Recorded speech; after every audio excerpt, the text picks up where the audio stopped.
The key felt heavy in my palm, its brass surface gleaming under the reception hall lights. Patricia, my new mother-in-law, beamed at us with an enthusiasm that seemed slightly forced. "Consider it my wedding gift to you both," she said, pressing the key into my hand. "The house is yours now. I'm starting fresh in Florida." My husband Michael stared at his mother. "What? You're moving? When were you going to tell me?" "I'm telling you now, darling." She smoothed her silk dress, avoiding his eyes. "The papers are already signed on my new condo. I leave tomorrow morning." Tomorrow, our wedding day, and she drops this bomb. But that was Patricia Chen, always doing things her own way. Consequences be damned.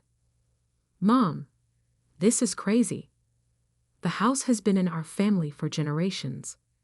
And now it's yours." She smiled that enigmatic smile I'd never quite trusted. "Just be careful in the attic. Some things are better left undisturbed." Before either of us could respond, she disappeared into the crowd of wedding guests, leaving us holding a key and more questions than answers. "Well," I said, trying to lighten the mood, "at least we don't have to house hunt." Michael didn't laugh. He was still staring after his mother, his face troubled. "Something's not right, Sarah. She's been acting strange ever since we got engaged." He wasn't wrong. Patricia had always been difficult, polite but distant with me, protective of Michael to the point of possessiveness. But lately, she'd been different, distracted, almost nervous. "Let's check out the house tomorrow," I suggested, "after she leaves." Michael nodded slowly. "Yeah. Maybe we'll find some answers there." We should have known it wouldn't be that simple. Nothing with Patricia ever was. The next morning, we pulled up to the familiar Victorian house where Michael had grown up. It stood 3 stories tall, its gray blue paint weathered, but elegant, wraparound porch still graceful despite needing repairs. I'd always loved this house, even if Patricia's presence had made visits somewhat tense. "Her card's gone," Michael noted, pulling into the driveway. "She really did leave." The house key slid into the lock smoothly, but something felt off the moment we stepped inside. The furniture was gone. All of it. The antique tables, the Persian rugs, the oil paintings that had hung on these walls for decades. Even the curtains had been removed, leaving empty windows staring at us like vacant eyes. "What the hell?" Michael moved from room to room, his footsteps echoing. "She took everything." Not quite everything, I realized, following him. The built-in bookshelves in the study still held their volumes. The kitchen cabinets contained dishes and cookware, but anything valuable, anything personal, had vanished. "Look," I called from the dining room. A single envelope lay on the built-in buffet, Michael's name written in Patricia's elegant hand. He ripped it open, reading aloud. "Dearest Michael, by now you've discovered the house is empty. I've donated most of the furniture to charity. You and Sarah will want to make the space your own anyway. Everything important is safely in Florida with me. The house is yours, free and clear. The deed is being sent to your lawyer. Please don't try to contact me for a while. I need time. All my love, Mom." "Time for what?" Michael crumpled the letter. "What is she running from?" I had no answer. We spent the next hour exploring the house, finding more questions than answers. Every closet emptied, every drawer cleared. Even Michael's childhood bedroom had been stripped bare. Then we reached the attic door. "Be careful in the attic." I remembered Patricia's warning. Some things are better left undisturbed. Michael's jaw tightened. "I'm tired of her cryptic games." He pulled the cord, and the attic stairs creaked down. The space was mostly empty, dust motes dancing in the light from the small window. A few boxes remained, labeled in faded marker. Christmas decorations, old papers, family photos. And there, in the far corner, a small wooden chest I'd never seen before. "That's new," Michael said, frowning, "or old, but I'd never seen it before." We approached together, leather shoes leaving prints in the dust. The chest was made of dark wood, intricate carvings decorating its surface. No lock, just a simple brass latch. Inside, we found only one item: a leather-bound diary, its pages yellow with age. June 15, 1992. I read from the first page. "Today, I made a choice that will haunt me forever, but I had no choice. The truth would destroy everything." Michael's face went pale. "That's the year I was born." My hands trembled as I turned the page, reading further. "The baby isn't his. George can never know. He's so happy, already planning the nursery, picking out names. How can I tell him that one mistake, one night of weakness, means the child he's so excited about isn't actually his? I'll take this secret to my grave. No one can ever know that Michael's real father is—" "Stop." Michael's voice cracked. "I can't. I need air." He stumbled toward the attic stairs, leaving me holding the diary that had just shattered his world. George Chen had died when Michael was 12, a heart attack at his law office. He'd been, by all accounts, a devoted father who doted on his only son. Michael had grown up believing he was exactly like his father. Same analytical mind, same dedication to justice that had led him to become a prosecutor. But if the diary was true, I followed Michael downstairs, found him sitting on the porch steps, head in his hands. "It could be a fake," I offered. "Some kind of bizarre mind game." He laughed bitterly. "You know my mother. She doesn't do anything without a reason." He looked up at me, eyes red. All these years, everything I thought I knew about myself. I sat beside him, taking his hand. "This doesn't change who you are." "Doesn't it? My whole life, I've tried to live up to my father's legacy, to make him proud. And now you're still the same person you were yesterday, the same man I married, the same dedicated prosecutor who fights for justice." He squeezed my hand but said nothing. Back in the attic, I read more of the diary while Michael paced the dusty floors.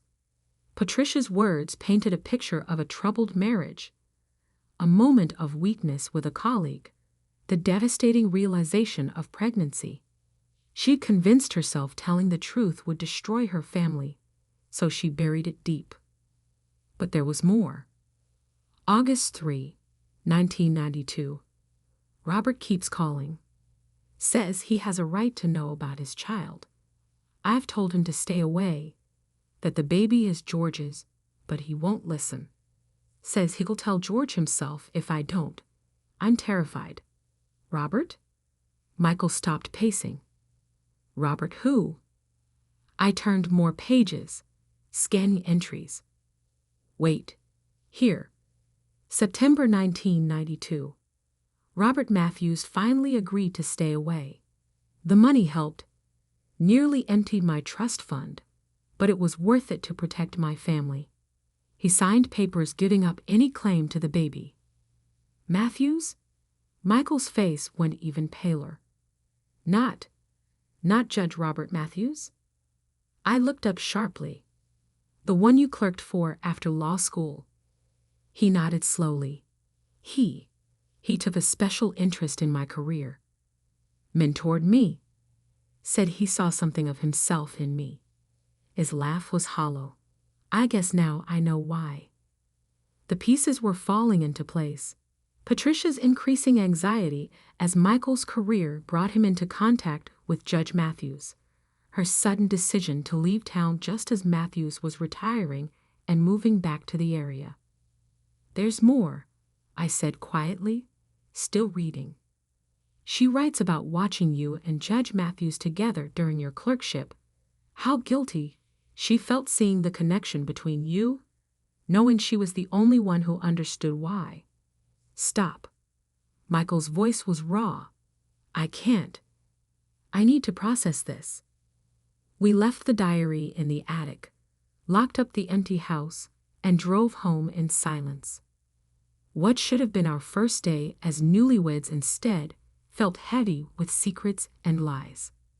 That evening, as we sat in our apartment surrounded by wedding gifts we hadn't opened yet, Michael finally spoke. "I'm going to confront her."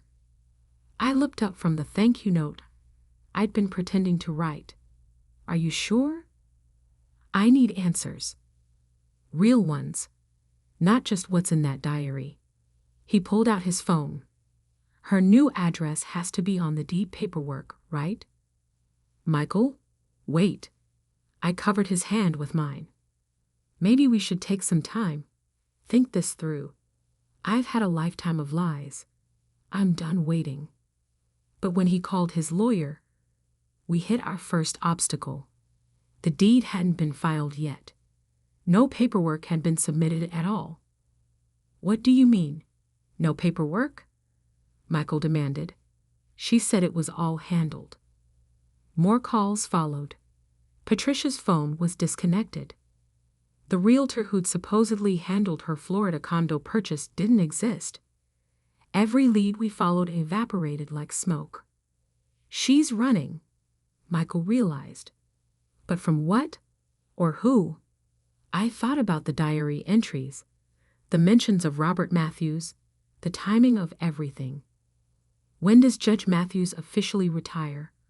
I asked. "Next week. There's a big retirement party." Michael's eyes widened. "You think she's afraid he'll finally tell the truth? Or that you'll figure it out yourself, now that you'll be seeing more of him socially instead of just professionally?" Michael was already reaching for his keys.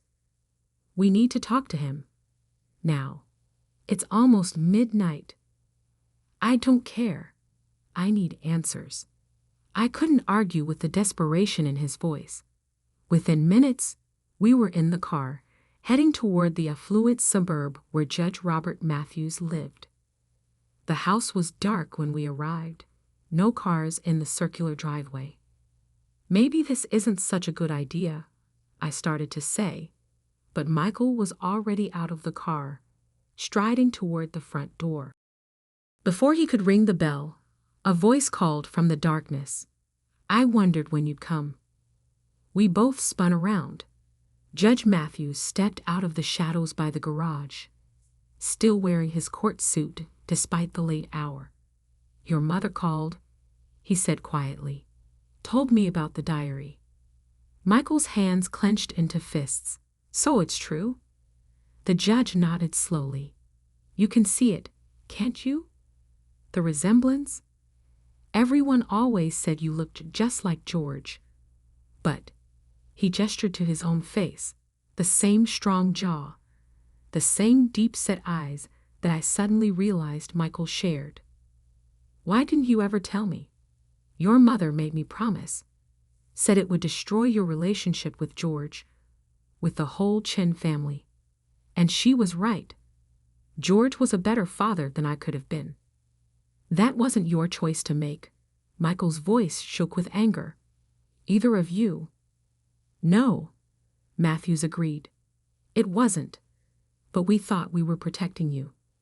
"Protecting me?" "By lying to me my entire life." A car turned onto the street, headlights sweeping across us.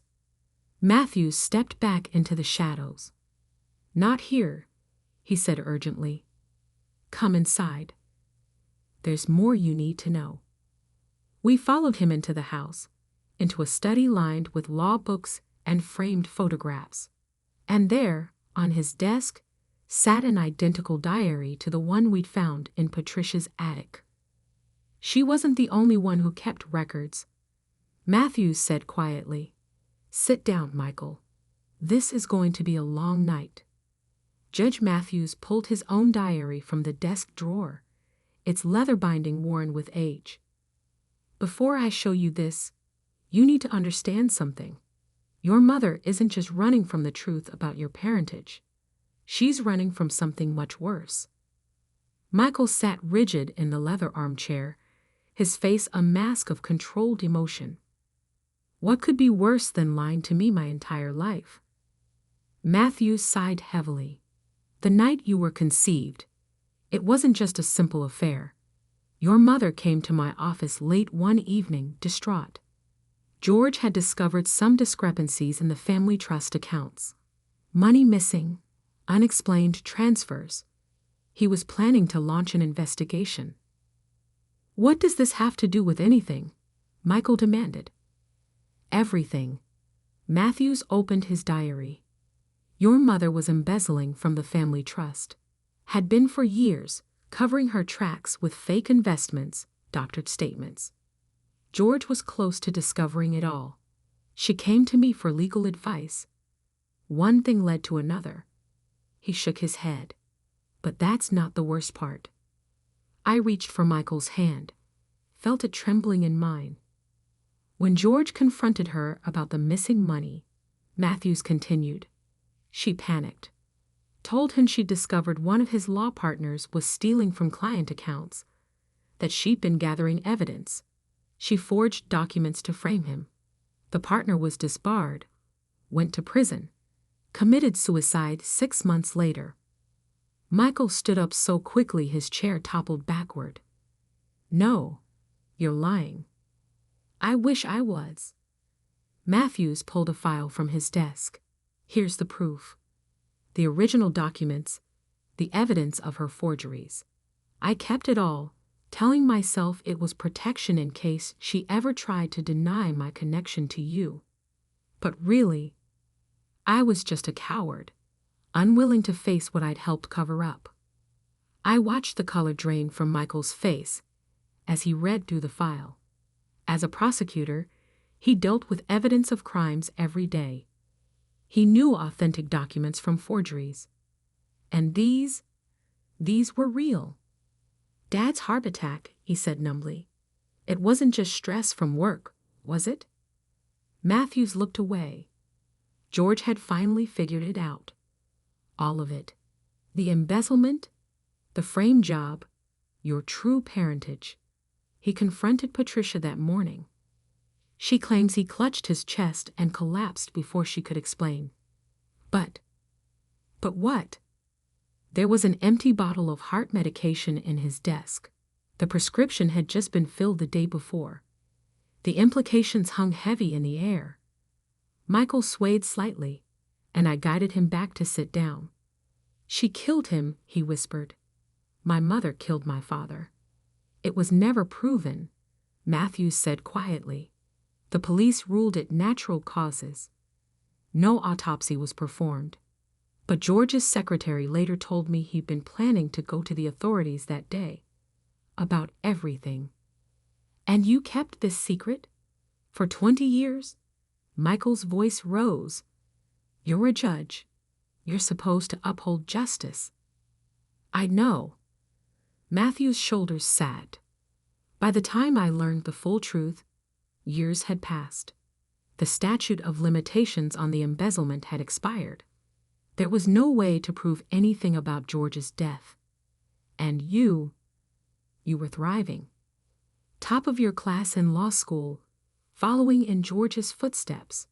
I told myself revealing the truth would only destroy your life. Like you destroyed that other man's life. The partner who went to prison? Matthews flinched. I didn't know about that part until later. Much later. Patricia was very good at hiding things. Until now. I spoke for the first time. Why is she running now? Because of this. Matthews pulled up a news article on his computer. Thomas Chen, is returning from Hong Kong next week. George's brother. He never believed the embezzlement story, never stopped investigating, and he's finally found proof. Records of where the money went, evidence of the forgeries. He's planning to present it all to the firm's board of directors. Michael leaned forward to read the article. Thomas Chen, international finance expert, returning to take over leadership of the family law firm. The firm where Michael had been offered a partnership position just last month. She knew, Michael said. She knew Uncle Thomas would expose everything. That's why she gave us the house, disappeared to Florida. She's probably not even in Florida, is she? Matthews shook his head. She cleaned out her accounts last week. Bought a ticket to the Cayman Islands. No extradition treaty. I have to stop her. Michael pulled out his phone. Already tried, Matthews said. Her flight left 3 hours ago. The silence that followed was deafening. I watched my new husband struggle to process the avalanche of revelations.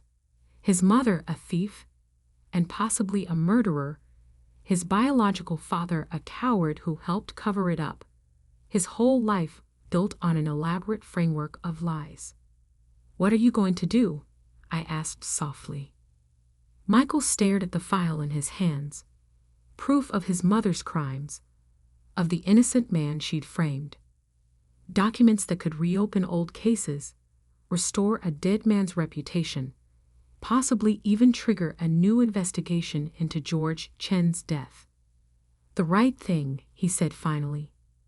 What Dad, what George, would have done. I'm taking this to the authorities.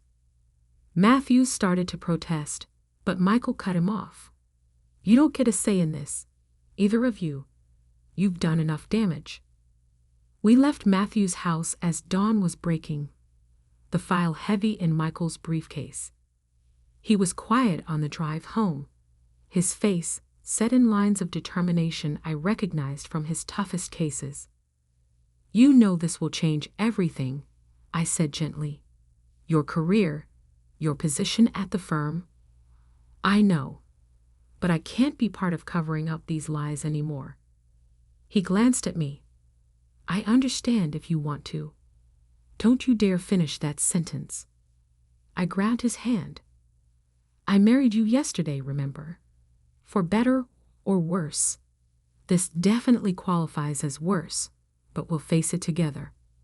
The ghost of a smile touched his lips. I don't deserve you. Too bad. You're stuck with me. The next few weeks were a blur of investigators, depositions, and headlines. Michael turned everything over to the state attorney general's office, recusing himself from any involvement due to conflict of interest. The evidence was overwhelming, not just the documents from Matthews, but the diary from the attic, financial records Thomas Chen had uncovered, and eventually testimony from Matthews himself. Patricia was arrested trying to board a yacht in the Caymans. Apparently, her plan to escape hadn't been quite as foolproof as she'd thought. She refused to speak to Michael, sending only a brief note through her lawyer.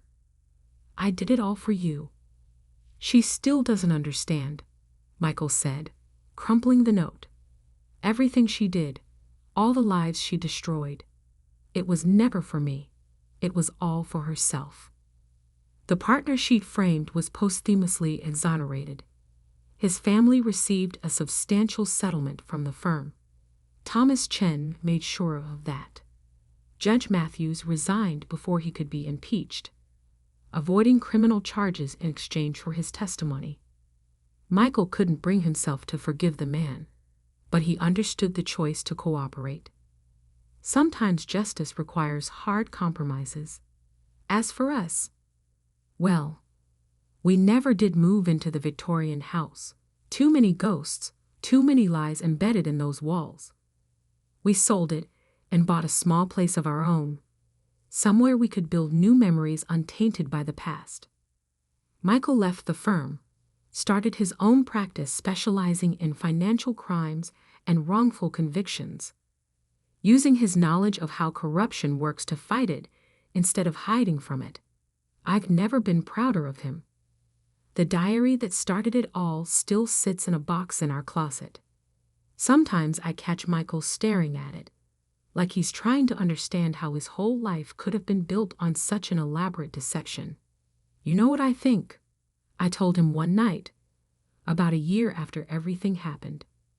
I think George knew about you being Matthew's biological son. I mean, he had to have noticed the resemblance. But he chose to be your father anyway, chose to love you and raise you to believe in justice and truth. That's what made him your real father, not DNA, but choice. Michael was quiet for a long moment. You really think so? I do, and I think he'd be proud of what you did, of choosing truth over lies, justice over family loyalty. You're his son in all the ways that matter. Patricia was sentenced to 15 years for the embezzlement and fraud. The investigation into George's death was reopened, but there wasn't enough evidence to prove anything beyond reasonable doubt. Some mysteries remain unsolved. 2 years after our wedding day, we finally had the celebration we should have had then, a renewal of vows, surrounded by true family and friends. Thomas Chen stood in as Michael's best man. Matthews wasn't invited. As we exchanged rings again, I looked at my husband, this man who had faced the destruction of everything he thought he knew about himself and emerged stronger, more committed to truth and justice than ever. For better or worse, I repeated, meaning it even more now than the first time. For truth and justice, he added with a small smile. And love, I finished. Always love. Because in the end, that's what saves us, not the lies we tell to protect ourselves, but the truth we face together, and the love that helps us survive it. The Victorian house was eventually torn down, replaced by a community center that offers free legal aid to those who need it most. Michael volunteers there sometimes, helping people navigate the complex legal system that once helped hide his mother's crimes. Life has a way of coming full circle sometimes. Last week, we found out I'm pregnant. Sitting in the doctor's office, looking at the ultrasound, Michael squeezed my hand. No secrets, he said quietly. We tell them everything, age appropriate of course, but no lies. No lies, I agreed. Just love. Because that's the real legacy we want to pass on. Not money or property or even a prestigious family name, but the simple, powerful truth that love combined with honesty is stronger than any convenient lie. The key Patricia gave us at our wedding sits in a frame on our wall now, not as a reminder of what we lost, but of what we found, the courage to face truth, the strength to choose justice, and the love that makes it all worthwhile. Sometimes the most valuable wedding gifts aren't the ones we expect. Sometimes they come disguised as disasters, as revelations that shatter our world. But if we're brave enough to face them, to build something new from the ruins of what we thought we knew, they can lead us to exactly where we need to be. Michael keeps a picture of George on his desk, not because of biology or obligation, but because of choice. Because every day, he chooses to honor the man who taught him about justice and integrity, who loved him enough to keep loving him, even knowing the truth. That's the thing about family. Real family. It's not about blood, or DNA, or even shared history. It's about the choices we make every day, to love and support each other, to fight for what's right, to face hard truths together. The house key led us to truth. The truth led us to justice. And justice, somehow, led us home. Not to a Victorian mansion full of secrets, but to each other, and to the kind of love that's strong enough to survive any revelation. Sometimes that's all the legacy we need.